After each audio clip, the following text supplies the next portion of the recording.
Malam, Sobat Atlantis, kita berjumpa kembali pada obrolan rebuan kita, rutin kita adakan tiap minggu tentang Atlantis. Namun Atlantis ini adalah sangat luas dan kali ini kita akan meneruskan diskusi minggu lalu yang terpotong, hanya 30 menit 41 detik karena sinyal jelek. Moga-moga malam ini kita koneksi dengan narasumber dan Mas Nogo Tapaangin di Jogja bagus sehingga tidak terpotong, sehingga full 1 jam.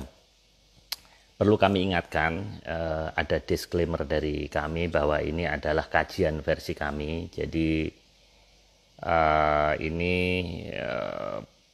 tidak 100% benar apabila dibandingkan dengan teori-teori yang ada di internet, karena ini kami mengkaji dari hasil tim research Atlantis The Grid.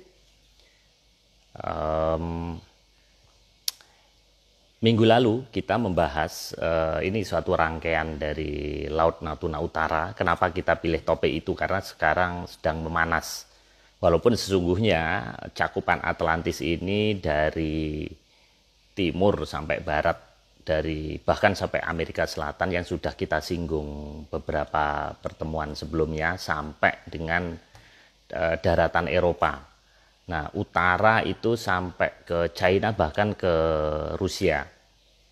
Nah, ini menarik topik ini karena kita harus merespon, tim research kami harus merespon isu-isu yang memang sekarang lagi hit atau tren. Kami menunggu koneksi dengan narasumber satu-satunya adalah Mas Agung. Walaupun kita ada tim yang di belakang yang menyusun kurikulum Atlantis series ini. Sebagaimana kita diskusikan kemarin terpotong hanya sampai 7 slide. Hari ini kita ada 15 slide 8 sampai 22. Berarti setiap slide itu akan dibahas 4 menit. Nah, ini Mas Agung sudah ada koneksinya, ini agak lama, hampir 3 menit. Semoga malam ini kita bisa tuntas sehingga kita selesaikan part 2,5. Waduh, Mas Agung, wah ini spesial ini edisi spesial. Ini saya pakai sama kita lokal lokal kontennya, ya. Mas Agung. Iya, Mas Agung, ini topik kita banyak loh ini. Ini 15 slide. Jadi ini kalau nggak kita kebut, ini kita nggak selesai ini. Ini banyak beberapa rekan yang mem-WA saya. Jadi berharap semoga koneksi kita bagus. Moga-moga malam ini. Mas, kita ada 15 slide. Jadi satu slide hanya 4 menit. Ini tadi sebelum Mas Agung datang kita review sebentar. Jadi Atlantis ini cakupannya sangat luas dan kita masih dalam episode Laut Natuna Utara. Jadi episode 2,5. Dan ini adalah malam yang ke-13, Mas Agung. Dan ini jangan lupa kita recording dan kita upload juga di YouTube. Jadi perlu kita ingatkan juga buat rekan-rekan yang mendengarkan bahwa yang kita kupas ini untuk edisi umum ini hanya kulitnya. Jadi kita membatasi hal-hal yang yang mendalam, yang nggak mungkin kita ceritakan dalam kurikulum Atlantis. Jadi kalau ini tingkat elementary, belum intermediate dan belum advance, masih jauh. Oke Mas Agung, kita teruskan ya. Jadi ini ada slide ke-8, jadi langsung saja. Nanti cerita-ceritanya sambil jalan aja. Ini slide ke-8 seperti kayak apa ini Mas? Kayak Toliongto ini ya. Film ini. Wah, saya paling suka ini film silat. Ya. Gimana ini Mas? Hubungannya apa ini? Laut Natuna Utara bangsa Cina dengan film silat ini gimana ceritanya kok bisa begini? Jadi saya mendapatkan beberapa data yang saya dapat itu rata-rata pendekar-pendekar Cina itu selalu adanya di daratan. Yang pertama itu. Ya, terus yang kedua, pernah ada cerita tentang pendekar satu jari itu, satu jari kalau nggak salah namanya ya. Ya, totokan satu jari Itsinji ya, itu ada. Yang waktu itu ditantang oleh seorang ninja dari Jepang, dan sayangnya beliau itu sudah meninggal. Akhirnya terpaksa beberapa orang itu penyamar menjadi satu orang itu, yang kekuatannya digabungkan begitu. Artinya kan sebenarnya ada yang dikhawatirkan dari arah sebelah barat gitu kan Pak, sehingga hal tersebut membuat sangat logis kalau misalkan pantai barat ternyata masih banyak yang berupa hutan. Jadi kalau mereka memang pernah ekspansi sampai ke barat, terutama ke Jepang, berarti seharusnya pantai barat mereka kan jelas sudah terbanyak menjadi perkotaan yang kemarin sudah kita katakan itu, dan ternyata didukung dengan cerita-cerita legenda mereka yang tidak mendukung tentang keberadaan mereka yang ke lautan gitu. Jadi mereka memang hanya di daratan gitu. Kalau di lautan hanya melipir pinggiran gitu. Gitu Pak. Jadi penjelasan dari gambar set yang tadi yang menceritakan tentang orang Cina tadi, pendekar Cina tadi menjelaskan cuma seperti itu, bahwa mereka tidak pernah sampai ke wilayah-wilayah sana. Nah ini kalau slide berikutnya ini seperti pendekar Jepang ini Mas ya? Ya. Jadi sini kan yang saya ceritakan tadi ya, bahwa dalam legendanya pernah ada gitu orang Jepang masuk ke Cina dan menantang perang sana tuh ada cerita itu memang. Tapi dari pihak Cina yang menantang perang ke arah Jepang itu saya nggak nemu cerita itu. Apa saya yang mungkin kuper ya, kurang bacaan atau gimana? Tapi saya tidak nemu di zaman kekaisaran apapun itu mereka menyerang ke arah Jepang. Itu nggak nemu sama sekali. Tapi kalau dari Jepang menyerang ke sana ada. Nah, ini menunjukkan bahwa mereka tidak ke lautannya, apalagi laut sebelah timurnya mereka itu. Gitu, Pak. Jadi mereka tidak pernah ekspansi ke wilayah barat. Tidak pernah nyebrang, minimal nyebrang ke Jepang aja enggak gitu. Maksudnya gitu. Ke arah barat ke mana Mas? Barat kan daratan Eropa. Timur, maaf, salah. Oke, iya. Salah. Oke. Timur. Oke Mas, kita teruskan ini slide ketiga. Ini seperti apa, dam atau apa ini Mas? Pembatas pantai Pak. Pembatas pantai. Jadi kan lautan yang berhadapan dengan lautan yang dangkal terus tiba-tiba dalam itu pasti akan mempunyai gelombang yang sangat besar. Jadi seperti kasus di selatan kita itu kan pertama kali di sekian kilometer itu lautnya agak landai, terus kemudian tiba-tiba terjal ke dalam gitu. Itu membuat gelombang lautnya pasti akan lebih besar daripada yang lautnya landai begitu saja gitu. Sehingga perlu adanya pembatas pantai supaya pemecah ombak lah paling tidak itu. Jadi untuk pelabuhan yang mereka itu harusnya ada.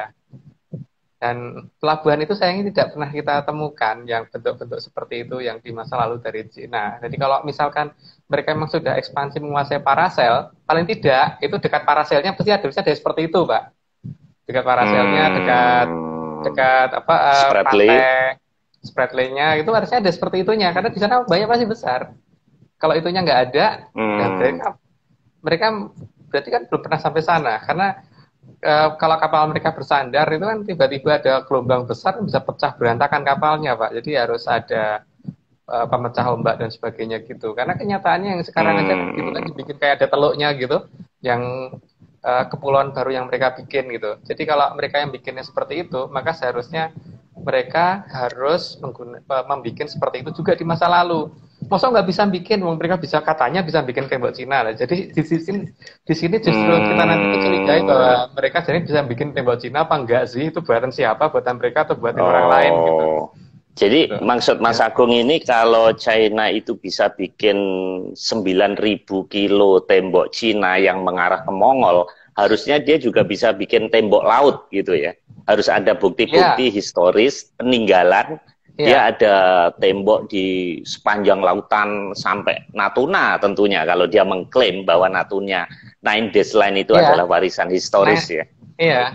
lainnya itu harusnya ada bukan hanya 9 garis putus-putus tapi 9 garis tembok Cina baru itu. Tembok Cina yang lain gitu harusnya Pak. Tapi kan enggak. Ya kan mungkin enggak terlalu inilah, tapi minimal di pantai-pantainya Pak. Minimal di pantai-pantainya itu ada gitu. Jadi minimal ada pelabuhan-pelabuhannya. Pelabuhan yang mereka klaim seperti Spratly dan itu harus ada.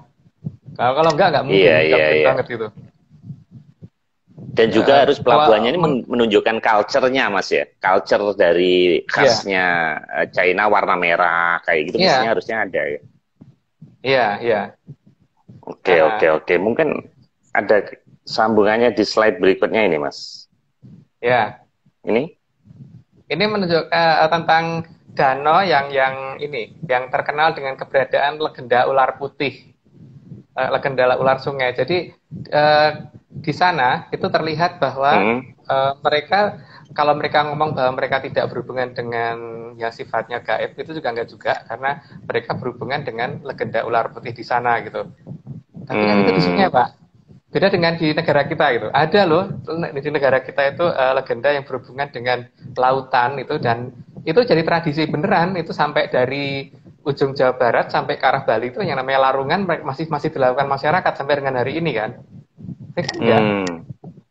Artinya legenda itu hanya terbatas di daratan gitu loh, jadi tidak sampai ke lautannya. Bahkan di kita ada yang namanya tari Bedoyo Ketawang yang seperti minggu lalunya lagi gitu loh, menunjukkan bahwa kita ada kedekatan dengan laut, kalau mereka adanya kedekatan dengan darat. Akhirnya paling cuman sampai sungai gitu. Jadi di legenda-legenda seperti itu. Di sini kan ada diceritakan itu ada tentang siluman ular putih itu loh Pak yang sampai sekarang. Itu danau. Nah, itu berkembang. Kalau kita lihat Mas, geografis China mainland itu kan memang danau-danau Mas. Kalau kita kan memang lautan kan, 2/3-nya atau 3/4-nya kita kan lautan, laut selat. Iya. Ya, tapi kan paling tidak kalau mereka ngeklaim lautnya ya mereka mesti ada tradisi itu Pak. Ada tradisi itu harusnya. Ada tradisi yang mengarah ke arah lautannya itu. Tapi kan ini enggak. Jadi ada yang aneh di situ. Gitu. Iya. Itu kalau nggak salah itu ada di daerah Guangzhou itu tadi ya Provinsi Zhejiang. Terus ini kalau dari lukisan yang ada itu juga kelihatan kan kalau misalkan itu digambarkan ada gelombangnya agak besar, tapi kapalnya kecil. Terus sepertinya ada di daerah yang dangkal, makanya ada orang yang agak di pinggir, ada yang satunya itu yang di kanan itu kan di luar kapal itu dan tidak tenggelam. Berarti kan itu jelas bahwa itu tidak menggambarkan gambar-gambar lautan. Jadi gambar-gambar yang digambar mereka sendiri juga tidak pernah menunjukkan laut lepas gitu loh, yang betul-betul hanya kapal dan tidak ada daratan di sekitarnya, itu nggak ada. Jadi memang mereka hanya nggak pernah jauh dari garis pantai, atau malah mungkin tidak pernah jauh dari garis sungai, Pak. garis pantai, garis sungai. Memang kalau di cerita silat itu kebanyakan di Sungai Yangtze, Sungai Kuning gitu yang banyak diceritakan pertempuran antar tokoh partai itu, Jingling Pai, Putong Pai, Kong Tong Pai gitu kan ya, di dalam cerita-cerita Kopeng Ho itu.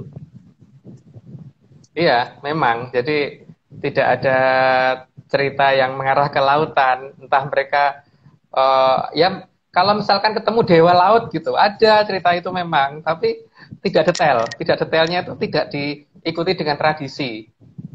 Jadi kan seharusnya itu diikuti dengan tradisi, Pak. Seperti di kita kan ada tradisi larungan, ada tradisi labuan, ada tari Bedoyo Ketawang, ada legenda tentang penguasa laut selatan, ada penguasa laut utara. Itu ada ceritanya semua, dan itu tidak hanya di satu daerah, dan itu hampir mirip di seluruh pantai kita gitu. Bahkan di Yunani pun ada seperti itu, tapi di Cina itu nggak ada. Gak nyambung, jadi ya memang mereka ngomong ada dewa laut iya, tapi kedekatan mereka dengan penguasa laut itu nggak jelas, hanya sebatas di legenda di mulut, tapi tidak tradisinya nggak mengarah. Tradisinya mengarah, memang mereka ada larungan, maksudnya larungan yang sifatnya betul-betul ada komunikasi yang benar-benar rutin gitu. Di kita kan rutin Pak, hampir minimal suruh sekali kan. Minimal itu di Suro, terus tapi juga ada hari-hari khusus untuk itu harusnya ada kan di kita itu tidak hanya di saat-saat seperti itu gitu, tapi di sana kan upacara seperti itu ya mungkin kalau ada pun mungkin tidak rutin per tahun. Ya. Kalau kita kan ada legenda Ratu Kidul segala itu kan Mas ya. Terus di Denmark itu Putri Duyung segala itu ada. Iya, mereka nggak ada itu. Oke. Jadi ini tentang Kepulauan Paracel. Nah, dalam peta kuno Cina yang saya dapat, saya tidak nemu mereka menggambarkan ada pulau di situ.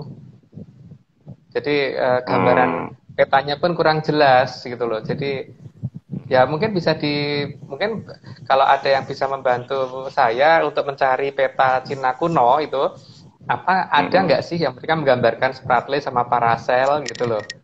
Spratly sama Paracel.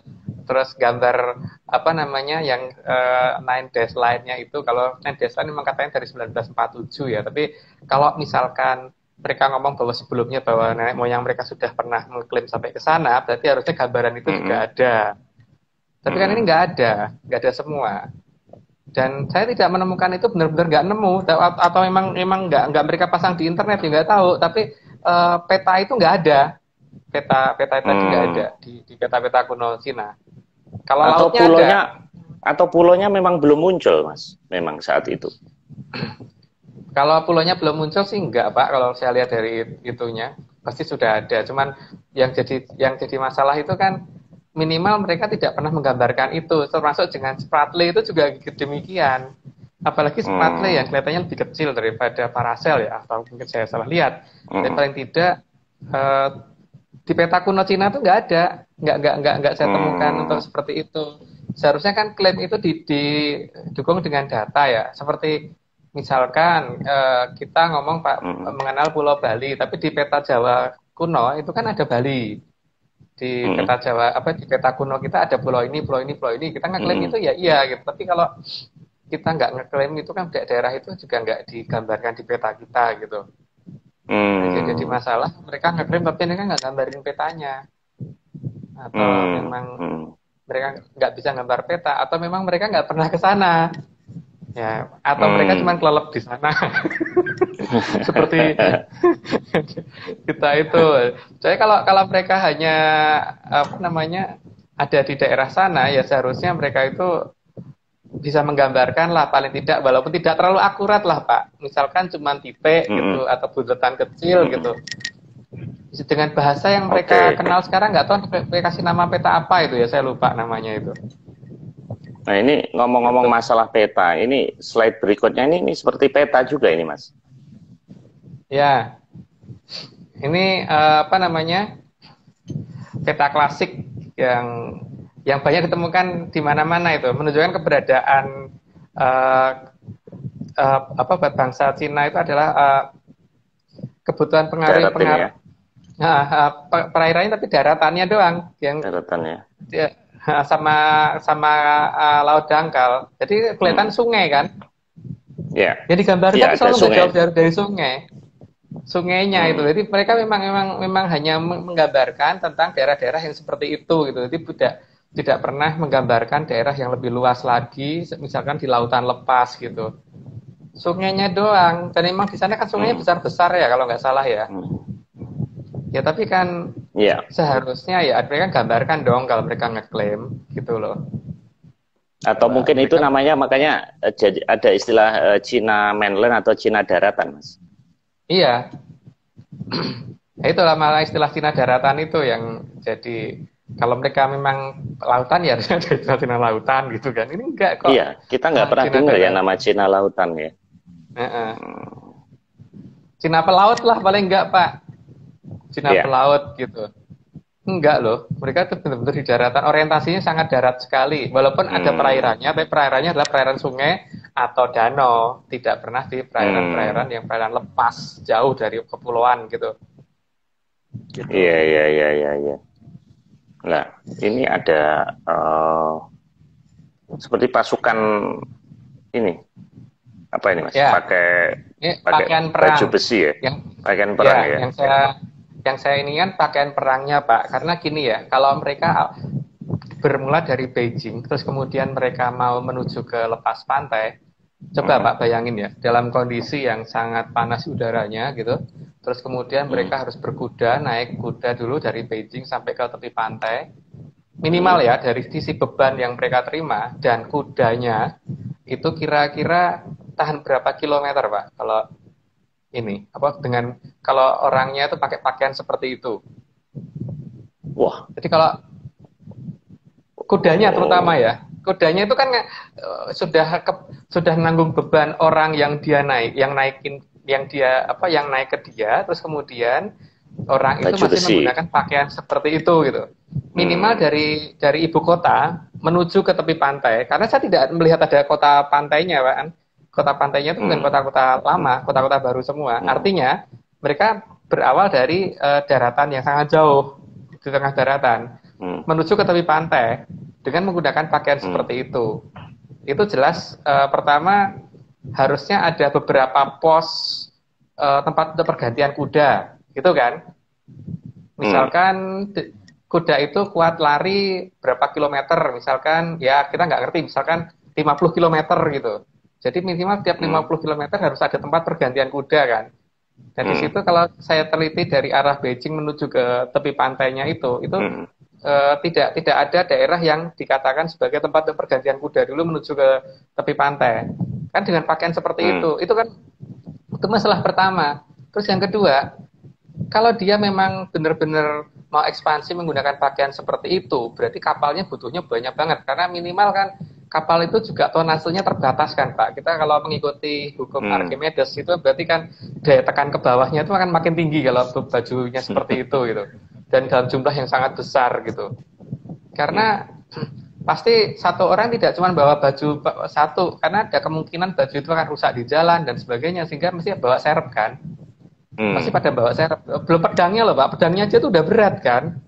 Pedangnya juga udah nggak ringan. Jadi ini semua kan harus dihitung secara tonase ya, dan itu berarti kapalnya tuh mungkin harusnya ada kapal tersendiri yang untuk ngangkut peralatan perangnya itu, termasuk pakaian-pakaiannya itu gitu. Udah pakaian seperti itu Pak, yang jelas itu sangat memberatkan untuk orang yang berangkat dari tepi pantai, dari tengah pulau, tengah benua menuju ke tepi pantai. Ya, Mas, tadi memang Beijing itu tidak di pinggir laut, Mas. Tapi bukankah kota-kota kuno seperti Majapahit, bahkan Pajajaran pun tidak di pinggir pantai, Mas? Pinggir pantai itu kan barusan aja seperti Batavia, Surabaya, kan ngelewatin Sungai Brantas, terus baru Majapahit di Mojokerto gitu. Bukankah memang begitu? Tapi ada sungainya gitu untuk pertahanan, supaya kalau diserang musuh dia ngumpet kan gitu. Gini Pak, di sini ada yang tidak match sebenarnya ya, bahwa ini kalau saya buka akan jadi cerita yang berkepanjangan, bahwa Sungai Brantas Pak Marius pernah saya ceritain kan, saya tidak yakin kalau di Jawa Timur.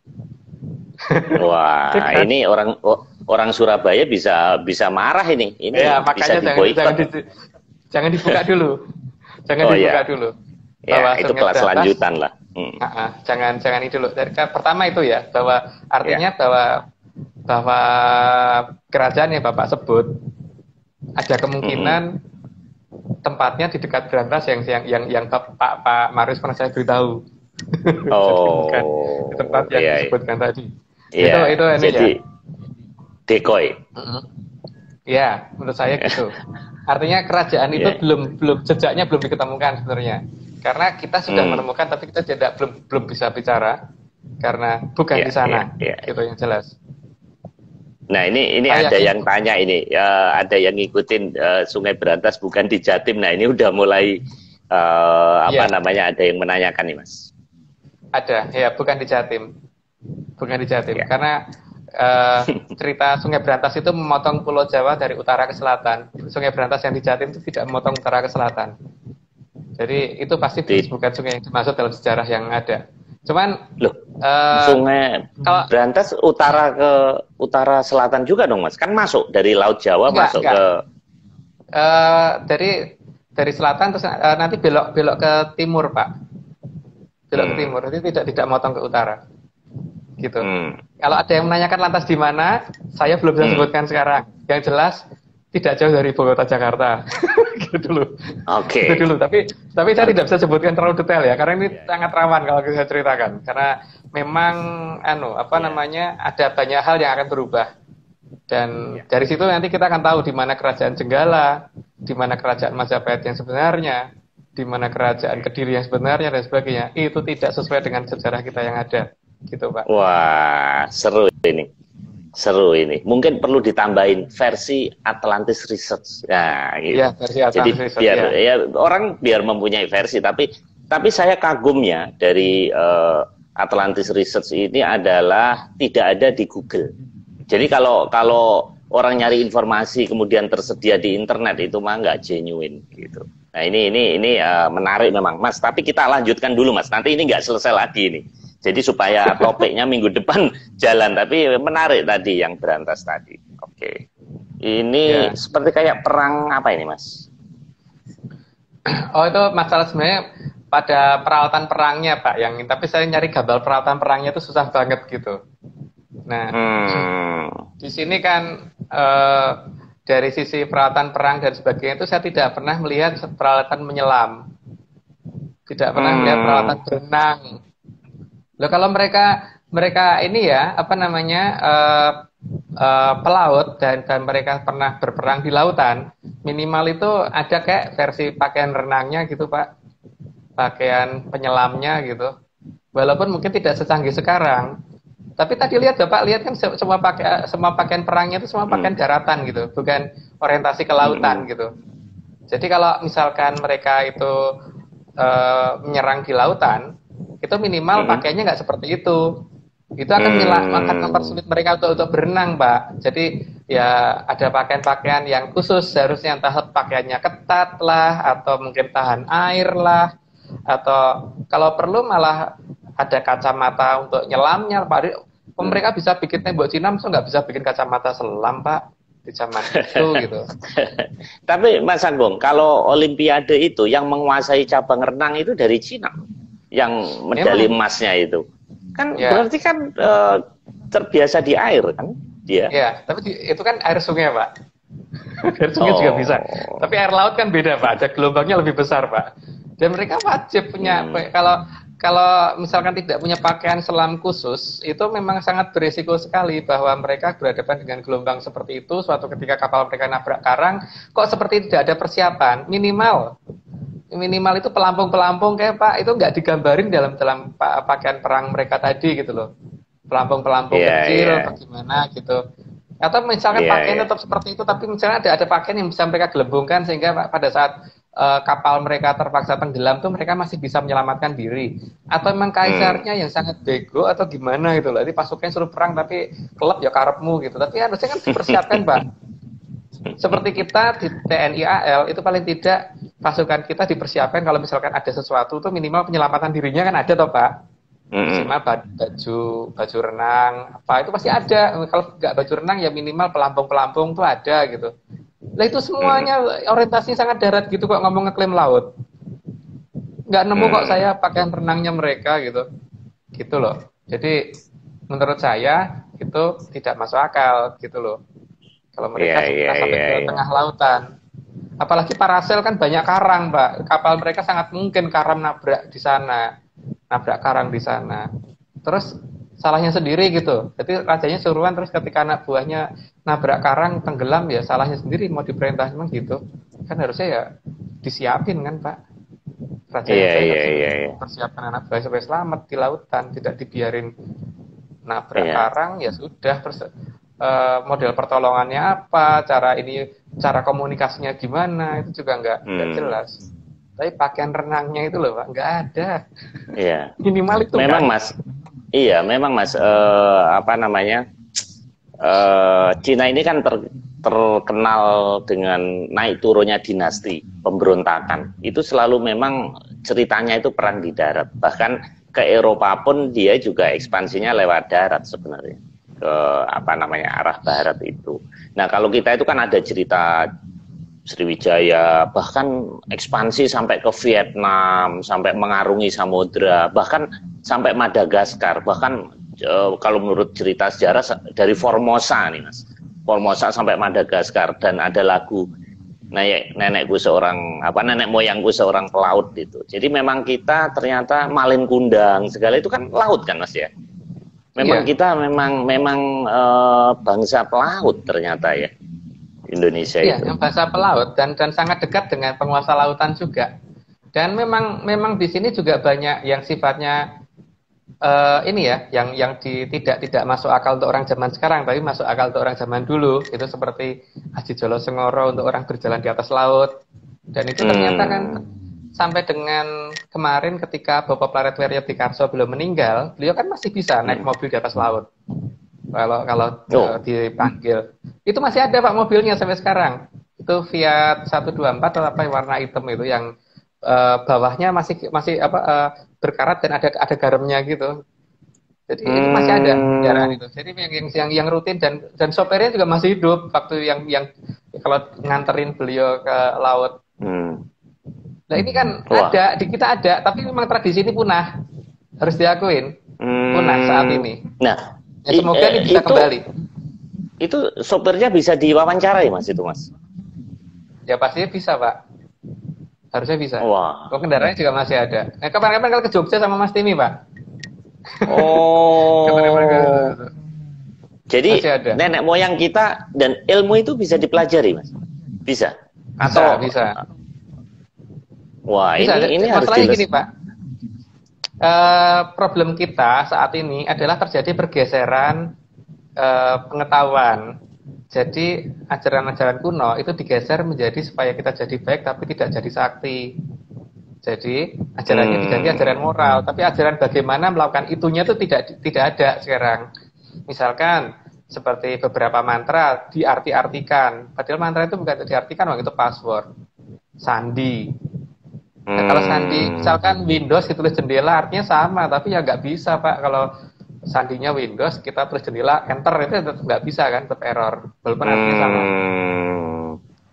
Gitu, jadi ya nggak bisa. Jadi ketika ajaran dirubah menjadi ajaran moral, jadi seperti kita nggak bisa mengerjakan fisika karena kita belajarannya PMP gitu loh Pak. Soalnya begitu. Kita nggak bisa mengerjakan biologi karena kita belajarnya PMP. Jadi kan emang bukan itu yang dipelajari harusnya. Tapi sekarang ini Bapak bisa lihat bahwa semua ajaran di Jawa itu larinya ke sana. Tidak diarahkan untuk sebenarnya bagaimana gitu. Wah, ya, kalau ini kalau cerita itu jadi rame Pak. Jadi kelamaan nanti. Iya. Ini sepertinya harus dibukukan ini Mas. Ini harus dilestarikan. Ini kan warisan nenek moyang yang tidak ada di negara lain ya. Kalau ini harus dengan satu syarat cabang. Pak. Iya, tapi ada syaratnya bahwa ini untuk hal-hal yang seperti itu jangan sampai kepegang luar negeri. Karena kita secara alutsista modern kita kalah, tapi secara alutsistanya kita masih menang, Pak. Makanya ini jangan sampai negara lain tahu. Dibukukan iya, tapi yang baca orang kita sendiri yang tidak akan menyebarkan ke luar negeri gitu loh. Kalau menyebarkan ke luar negeri buat apa? Oh, iya kan? Oke. Atau kita bekali atlet-atlet kita, Mas. Jadi kalau kita SEA Games gitu bisa menang ya.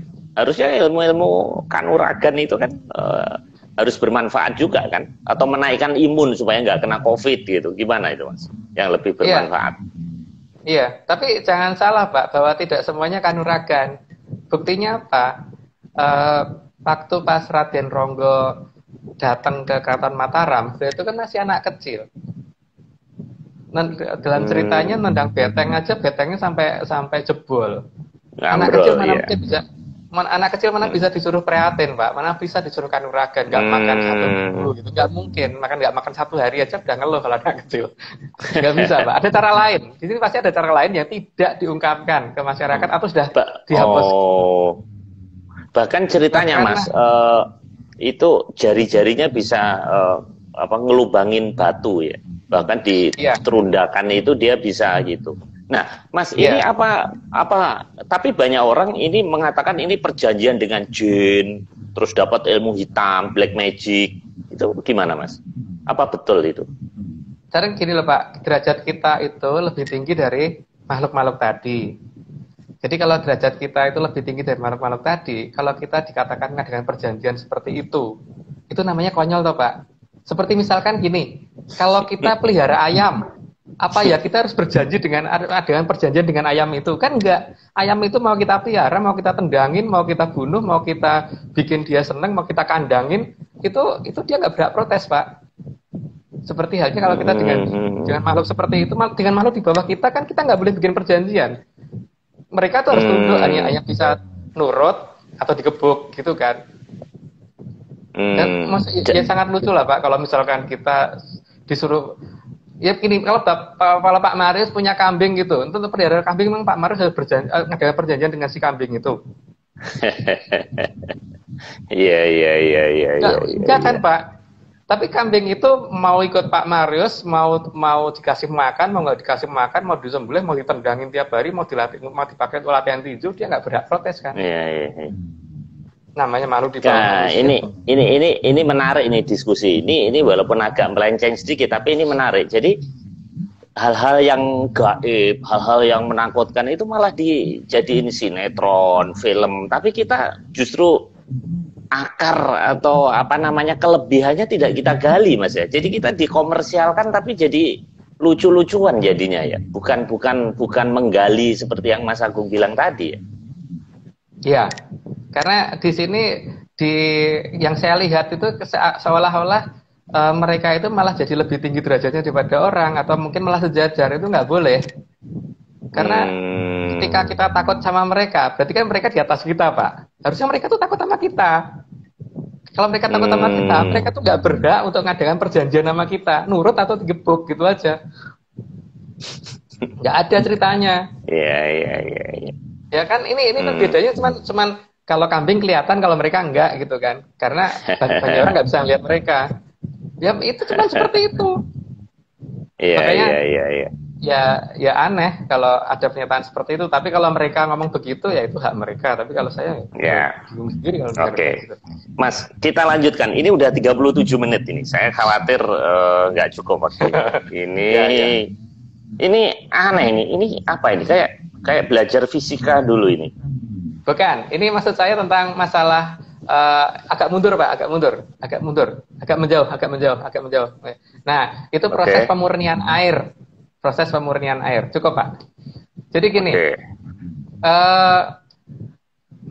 kan ketika mereka akan berusaha menguasai parasel, minimal saya ngomong parasel loh ya, sama Spratly. Iya. Di parasel sama Spratly kan tidak ada sumur air tawar, Pak. Kalau mereka membawa hewan atau orang-orang mereka ke sana gitu, terus mereka harus minum air laut tiap hari gitu. Memang kuda minum air laut kuat gitu. Atau kalau mereka ekspansi, Pak. Mereka ekspansi terus kemudian mereka sampai ke tengah-tengah samudra gitu. Mereka berapa bulan di tengah samudra atau minimal berapa minggu di tengah samudra itu harus minum air laut gitu. Terus kuda yang mereka bawa juga minum air laut, ya mati Pak kudanya kalau seperti itu. Artinya apa? Itu menunjukkan bahwa mereka kalau tidak mempunyai alat penemuan waktu itu untuk memurnikan air laut menjadi air tawar, berarti mereka hanya bisa di pinggir pantai. Tidak bisa ke tengah laut. Karena kalau mereka sampai ke tengah laut, berarti mereka harus punya kapal yang khusus isi air tawar. Punya kapal yang isinya khusus air tawar doang, seberapa kapal itu. Karena minimal sekarang satu orang misalkan minum 1 liter tiap hari gitu kan. Pasukannya berapa? Yang mereka kabarkan berapa banyak gitu. Memang untuk ekspansi mereka cuma 10 orang gitu kan, nggak mungkin. Iya. Jadi kalau artinya apa? Yang punya desalinasi ya, harus punya teknologi itu harusnya kalau dia bawa. Iya, di kapal mereka harus ada. Kalau tidak, berarti mereka tidak pernah sampai tengah laut. Iya kan? Mereka cuma di pinggiran pantai. Itu bukti ya, kalau mereka cuma sampai di pinggir pantai. Kalau mereka tengah laut ya mereka punya alat-alat kayak gitu. Nggak punya kan? Tapi apakah nenek moyang kita yang bangsa pelaut juga punya teknologi itu? Kan nggak juga, Mas. Gini. Bedanya dengan kita, di kita itu ada yang namanya seperti adi sepi angin. Jadi untuk pindah tempat dalam waktu sekejap. Itu terakhir dibuktikan dengan Sultan Agung Ngayokrokusumo waktu mengambil sesuatu dari Arab dibawa ke sini. cuman sekejap mata kan. Itu pernah terjadi. Dan itu ada dalam Babat Mataram. Terus saya pernah diantar orang waktu pas ke Gemolong, tapi sayangnya sudah meninggal ya. Tapi banyak orang yang ngerti sih. Namanya Eyang Kati dulu. Jadi kita ketemu, terus kemudian saya berangkat ke Solo, dianterin sama beliau di bandara itu dadah-dadahan dan sebagainya. Sampai di Jakarta dia jemput saya, Pak. Naik pesawat kalah. Itu banyak kejadian seperti itu di Indonesia. Artinya apa? Kalau nenek moyang kita butuh air gampang, Pak, tinggal set nyampe, sudah dapat air, sudah bisa dipenuhin. Tapi mereka nggak punya, Pak, seperti itu. Teknologi alutsista menyanyi kurang, Pak, mereka. Alutsista menyanyi kurang. Jadi mereka nggak bisa. Di zaman ini sekarang ini itu masih ada, Mas, orang yang punya aji spiangin seperti itu punya, Mas? Masih ada? Harusnya masih ada. Ya suatu ketika mungkin kalau Pak Mario sempat tak kenalin, masih ada. Wah, ya. Wah, ini luar biasa ini. Ini penggalian sejarah bangsa kita kayaknya kurang. Ini harus ada dirjen penggalian ilmu-ilmu gaib. Ini kurang. Ini harus Kementerian Kebudayaan ini harus membuat satu khusus ini karena ini nanti makin ke sana ini kan anak-anak sekarang kan nggak ngerti, Mas. Saya aja baru tahu ada aji-aji seperti itu, Mas. Iya. Oke. Ini kita teruskan, Mas. Ini seperti gudang bulog nih. Ya. Kan yang kedua itu kan masalah bahan pangan ya, Pak. Kalau mereka ngomong sampai ke laut lepas, berarti kan mereka akan minimal tuh berminggu-minggu di lepas pantai di tengah laut, sehingga mereka pasti juga butuh makanan. Makanan itu tidak cuma beras, ya itu untuk gambarannya minimal beras aja. Tapi ingat, Pak, yang makan bukan orangnya doang, kudanya juga harus makan. Jadi minimal mereka punya kapal-kapal yang khusus menyediakan makanan untuk orang dan hewan yang mereka bawa gitu.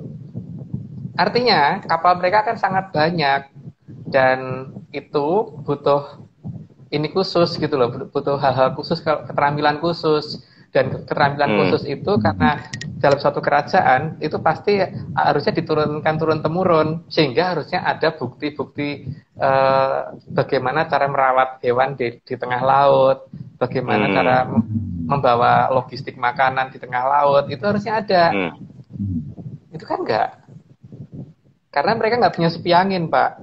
Soalnya kalau punya mereka di tengah laut mana itu ngambil pecel dari Jogja juga bisa gitu kan, tapi kan ini enggak, mereka nggak punya itu. Kalau mereka punya itu ya. Ini berarti Einstein itu belajar dari nenek moyang kita dong, Mas. Masa jadi energi jadi masa itu. Ya, sebenarnya nenek moyang kita udah tahu ya. Ya. Kalau menurut versi Atlantis gimana, Mas? Kan tidak, kalau versi Atlantis yang pernah saya ceritakan itu kan bahwa tidak membuat orang jadi energi, Pak. Jadi tetap orang gitu, tapi cuman bagaimana mempercepat proses itu tadi kan. Jadi ketika ya ini gambaran pinggir banget ya, tapi tidak sampai hal detail ya.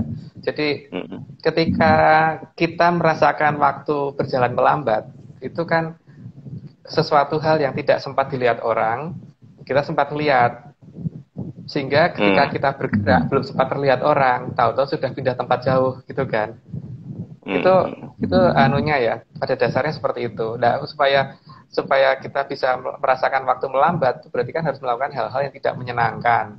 Hal-hal yang tidak menyenangkan itu kan banyak, Pak. Seperti misalkan berpuasa, itu kan Pak Maris juga pernah ngalami kalau berpuasa itu mendekati masa-masa buka puasa kan rasanya 1 menit kayak berjam-jam gitu kan.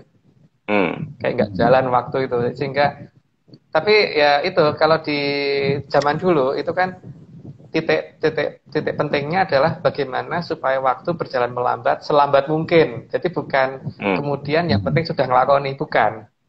Jadi perbedaannya dengan yang sekarang. Tapi tidak menyalahkan loh ya, tapi di sini itu bedanya gitu loh. Jadi bahwa ketika kita merasakan waktu itu melambat, maka sesuatu hal yang tidak sempat terlihat orang lain itu akan terlihat oleh kita, dan gerakan kita yang menurut kita itu pelan, tapi orang lain belum sempat melihat itu semua gitu, sehingga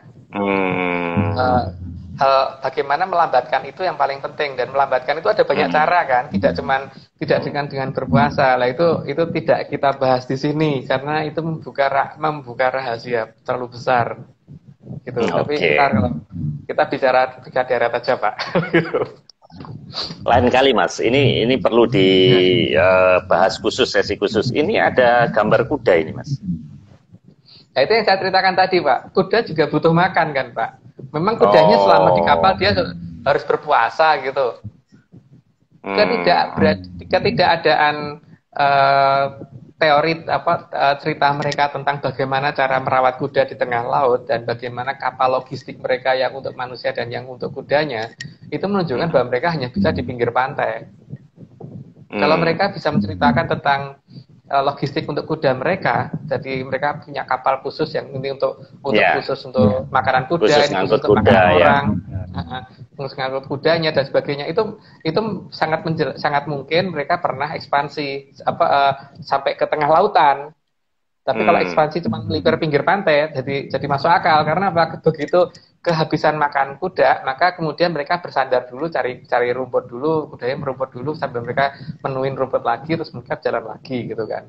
Artinya nggak pernah sampai Paracel sama Spratly kalau seperti itu. Kalau ceritanya seperti itu. Minimal karena terlalu jauh ya. Ya, di Spratly itu kan pulaunya karang, Pak. Memang kudanya makan batu karang kan enggak?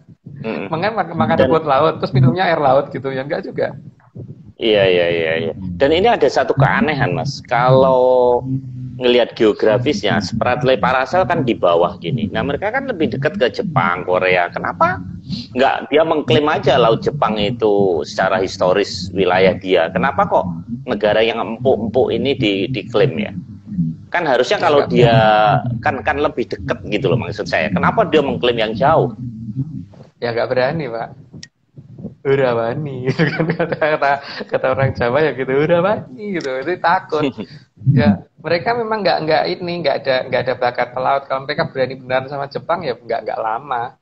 Nah sekarang aja karena mereka merasa punya senjata seperti itu.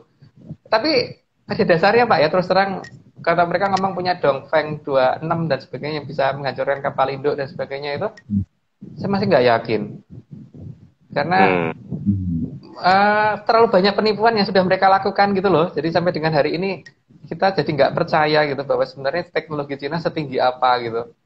Kalau ngeklaim sana ngeklaim sini sih percaya, tapi bahwa mereka bisa bikin beneran belum tentu. Nah, buktinya itu Amerika biayaan sampai ke wilayah mereka ya nggak mereka tembak kok sampai dengan hari ini. Beberapa pesawat Poseidon sampai cuma 48 km dari tepi laut Cina, padahal kan garis ZEE itu 200 meter kan, harusnya sudah 200 km kan, harusnya kan sudah mereka paksa mendarat itu. Nah, kira-kira perang Laut Cina Selatan ini kira-kira bakal terjadi nggak Mas ini? Kalau di berita kita lihat di Google tuh kan ceritanya itu terus gitu. Kalau kita buka Google, CNBC, CNN gitu, itu kok yang dulu konflik Timur Tengah kok terus jadi bergeser ke kita itu. Jadi sebetulnya ada apa sih ini? Tiba-tiba kok eskalasi Laut Natuna Utara, Laut Cina Selatan, kapal induk. Kan sekarang kita lagi sibuk COVID ya. Itu kira-kira pecah perang atau enggak nanti Mas? Jadi gini ya, kalau perang sih kayaknya iya, karena sudah terpaksa sekali. Tapi saya terus terang bingung aja kalau ada yang namanya Laut Cina Selatan, Pak. Jadi kalau Laut Natuna Utara saya percaya ada ya. Tapi kalau Laut Cina Selatan kayaknya denger aja kok aneh rasanya. Jadi gini ya, sudah nanggung, mereka tuh harus mengalihkan perhatian terhadap dunia luar bahwa sebenarnya kepala negara mereka nggak bisa mimpin. Jadi kelihatan banget bahwa saat ini kalau dikatakan cukup berantakan. Jadi banyak musibah, banyak bencana dan sebagainya. Pokoknya mereka mungkin secara teknologi modern mungkin dengan cukup tinggi. Tingginya seberapa karena maling sana sini ya. Tapi teknologi menyan mereka kurang. Makanya badai, banjir dan sebagainya terus menghantam mereka sampai dengan hari ini. Dan ini sampai dengan hari ini kan salah satu cara untuk mengubah masyarakat bahwa daripada protes ke pemerintah ya nasionalisme yang digiatkan tuh Pak. Jadi bagaimana menghadapi negara lain, ngadepin sana, ngadepin sini, ngadepin sana, ngadepin sini. Nah, tapi ya kalau saya melihat di berbagai berita dan beberapa chatting yang saya baca, lihat-lihat di YouTube dan sebagainya, justru masyarakat Cina sendiri kan malah tidak respect dengan pemerintahnya. Malah kalau Amerika mau menyerang, bahwa penduduk mereka malah pengen jadi penunjuk arah untuk pasukan Amerika, bukan untuk pasukan Cinanya. Ada Pak cerita-cerita itu. Saya lihat di ET News dan beberapa hasil screenshot dari beberapa teman yang punya hubungan dengan keluarga dengan di sana. Itu kelihatan seperti itu bahwa. Tapi kan kita harus mengakui Mas bahwa Cina itu sekarang maju dan bisa mandiri, swasembada segala, artinya teknologi 5G, Huawei, kemudian konsumsi minyak, batu bara, kemudian barang-barang rumah tangga, kan memang sebetulnya kan maksudnya gini, kalau bangsa kita ini, nenek moyang kita ini memang hebat, harusnya kita ini keturunannya harus nggak kalah dong Mas dengan Cina. Tapi kenyataannya kita sekarang banyak impor dari Cina, bahkan bawang putih pun harus impor. Gimana itu? Di mana letak keunggulan kita? Letak keunggulan kita itu adalah ketika kita kembali ke peradaban zaman dulu. Karena sekarang ini kita meninggalkan itu semua, bahkan menganggap itu aib, gitu kan, masalah utama. Mereka kan enggak Pak, lihat aja. Cina itu dengan nenek moyangnya mereka masih ada hubungan ketat, dan masih pelihara tradisi. Dia Jepang semaju apapun tradisi dipegang Pak. Kita enggak. Kita berusaha menyingkirkan tradisi. Bahkan lihat ketika gini loh, yang saya itu kadang-kadang juga bingung ya, karena melihat dari keterangan pemerintah ini, karena ketika ada orang ngeklaim menemukan obat COVID, sepertinya malah antipati. Seharusnya kan pemerintah itu malah menerima ini, kemudian mereka uji, pemerintah yang menguji, kalau misalkan ternyata betul, orang itu dikasih penghargaan, kalau enggak ya cuma diperingatkan bahwa ternyata kamu bukan ini ternyata tidak cocok, gitu aja kan Pak. Bukan kemudian malah mendebat sebelum menguji. Ini kan aneh. Pemerintah itu harusnya kan kalau menolak sesuatu ya harus dengan menggunakan bukti, jangan menggunakan opini gitu loh. Kok seperti antipati gitu kalau ada pihak lain yang menemukan. Harusnya jangan begitu. Harusnya ada pihak yang menemukan obat, itu harusnya dihargai dulu, diuji dulu, baru dinyatakan ya dan tidak gitu. Jangan belum nyoba, belum uji dan ngomong tidak gitu. Dari zaman batu sampai zaman sekarang itu namanya pembuktian itu tidak dengan ucapan deh Pak, harusnya dengan pengujian dulu gitu. Nah, hal-hal seperti ini Pak, ini kan kelihatan ya bahwa kalau ada sesuatu yang muncul dari negara kita sendiri, itu langsung ditolak duluan gitu loh. Harusnya kan dibuktikan dulu. Seperti kasus waktu kita menemukan piramid di Lelakon, yang ada penolakan dulu, bukan pembuktian dulu gitu loh. Berdasarkan teori nolaknya, bukan berdasarkan pembuktian. Harusnya kan berdasarkan pembuktian, berdasarkan penggalian atau apa gitu, bukan berdasarkan teori ini, teori itu, berdasarkan itu enggak benar. Menurut saya seperti itu. Nah, itu yang makanya kalau Pak Marius ngomong bahwa kita ketinggalan dan sebagainya, ya karena ini semua kita tinggalkan dan kita berusaha menolak itu semua. Gitu. Kalau kita nggak menolak itu semua, ya kita pasti bisa maju kembali. Gitu. Jadi yang dikatakan Pak Marius tadi sudah kejawab ya seharusnya, bahwa kenapa kita kalah dengan Cina saat ini, karena kita tidak memelihara tradisi dan kita berusaha malah kayak sepertinya kayak menghindari tradisi. Jadi misalkan gini, zaman dulu itu kalau misalkan ada musibah itu raja mengadakan sayembara. Coba sekarang pemerintah mau ngadakan sayembara, nggak mau kan ngadakan sayembara, malah dimonopoli kan. Kalau bisa yang rakyat jangan ikut campur gitu loh. Kalau bisa malah begitu. Harusnya kan semua rakyat harusnya bergerak untuk mencari obatnya. Ini ada rakyat yang ngomong nemu obatnya, bukannya diteliti malah ditolak duluan gitu loh. Saya tidak menyatakan orang itu pasti benar atau tidak, tapi ya tidak begitu caranya nolak. Harusnya ya diteliti dulu Pak. Jadi kenapa negara kita tidak semaju Cina? Karena itu. Salah satunya. Kalau mereka kan enggak, ada sesuatu dihargai dulu, dihormatin dulu. Kalau salah ya disalahin, tapi kalau benar ya dihormati, Pak. Gitu. Oh iya, saya jadi ingat menyimpang sedikit. Waktu kasus Lapindo itu ada beberapa orang yang katanya sanggup menghambat itu muncratnya apa namanya semburan air dari itu, tapi kelihatannya kok itu pemerintah juga nggak ini juga, Mas. Kenapa nggak mengadakan sayembara nutup Lapindo gitu, gimana? Ya itulah dia. Ya jelas ya itu tadi. Semua harus berdasarkan tradisi cara barat. Sebenarnya gitu loh. Yang vaksin COVID ini ada, Mas, sayembara, tapi dilakukan apa namanya kepala daerah lah, bukan officially. Nggak bisa, harus kepala negara, Pak. Nggak bisa itu, harus kepala negara. Dan orang yang itu harus punya akses langsung ke pasien. Jadi kalau jangan cerahkan ke pihak tertentu terus kemudian tidak ada akses ke pasien. Kalau ada akses langsung ke pasien langsung terbukti bahwa itu benar atau tidak gitu. Dan harus diikuti media. Jadi supaya tidak bisa dibajak di tengah jalan. Itu atau masalahnya. Kalau nggak, luar negeri malah mengumumkan, Mas, kayak Jackie Chan segala. Ingat saya dia ngadain perlombaan seperti itu, atau kita aja ikut perlombaan di luar negeri sana ya. Ya masalahnya kan ini prosedurnya bagaimana, Pak? Terus kalau misalkan ditemukan beneran, terus kemudian cara menyampaikan ke sananya bagaimana? Terus kemudian cara membuktikannya bagaimana? Nah, jangan sampai nanti sudah mengirim ternyata langsung dikatakan enggak, padahal dibuktikan juga enggak gitu loh. Atau malah seperti kasus di negara kita, dibuktikan enggak tapi ditolak duluan gitu loh. Oke. Mas, ini tinggal 4 menit, Mas. Ini masih ada 2. Ini kita selesaikan dulu. Nah, ini apa ini, Mas? Tentang kode Morse, kode, Pak. Jadi kalau misalkan kapalnya banyak, itu kan untuk memberitahukan kan harus ada satu kode ya. Misalkan belok kanan gitu. Jangan sampai belok kanan terus yang lainnya lurus jadi hilang sendirian kan, Pak. Jadi atau belok kiri gitu, dia belok kiri sendiri karena nggak bisa ngasih kode yang lain. Masalahnya kalau dengan bendera seperti itu kan berarti kode itu dilakukan pada saat siang hari atau pada saat terang.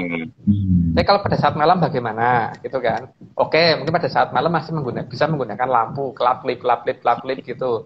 Tapi kalau pada saat hujan badai bagaimana? Nggak kejawab kan? Jadi memang kalau hujan badai kan risikonya sangat besar, Pak, bahwa kapal akan terpencar ke sekian arah gitu. Sehingga menyatukan laginya bagaimana? Karena kan ketika armada itu tidak cuma satu kapal, itu kan berarti butuh sarana komunikasi untuk menyatukan kembali ketika terpencar setelah badai atau setelah apa gitu kan. Karena tidak selamanya iklim lautan itu apalagi lautan lepas. Ya kecuali kalau mereka cuma di pinggir pantai. Jadi kalau badai minggir dulu gitu kan. Itu kan bukti nggak bahwa mereka nggak punya sandi-sandi seperti itu, berarti mereka cuma di pinggir pantai, Pak. Minimal garis pantai kelihatan, nggak sampai jauh-jauh dari garis pantai. Jadi kalau ketika ada badai mereka minggir, berteduh dulu, nanti diterusin lagi gitu kan. Gitu. Oke. Kalau slide terakhir ini kayak mainan saya waktu kecil ini, Mas. Diisi minyak terus yang tokok muter di apa namanya itu di bak itu ini apa ini maksudnya, Mas? Ya itu sindiran saja sih, Pak. Kapal otok-otok itu kan nggak pernah di tengah bak kan, pasti di pinggiran bak jalannya itu. Biasanya kan kita pakai bak itu terus dia cuma dimuter di pinggiran kan, Pak. Jadi artinya kapal mereka memang tidak didesain untuk sampai ke tengah lautan. Kapal mereka hanya didesain aja di pinggiran pantai. Maka paling gampang itu penggambarannya dari seperti kapal otok-otok itu. Karena kapal otok-otok itu nggak, coba aja kalau Pak Marius taruh di tengah, pasti minggir terus nanti muternya di pinggir. Di tengah. Oke. Dan kalau kita kan punya kapal pinisi, bahkan diakui Mas itu, Mas. Jungjung kita itu terkenal, atau mungkin di Swedia itu Viking. Jadi bahkan ada museumnya di Swedia itu, museum Vasa. Museum itu mereka memang bangsa pelautnya kelihatan gitu dari bukti-bukti historisnya. Gitu. Iya. Mas, ini tinggal 1 menit. Mohon di closing kesimpulannya. Tinggal 28 detik. Ya kesimpulannya berarti memang mereka tidak pernah sampai ke laut lepas. Jadi mereka tidak berhak untuk ngeklaim sampai lautan lepas. mereka hanya berhak ngeklaim pinggiran pantai. Gitu, Pak. Oke. Baik, Mas Agung. Terima kasih. Malam ini kita akhiri, tinggal 10 detik, kita lanjutkan Rabu minggu depan. Terima kasih Mas Agung. Salam Atlantik.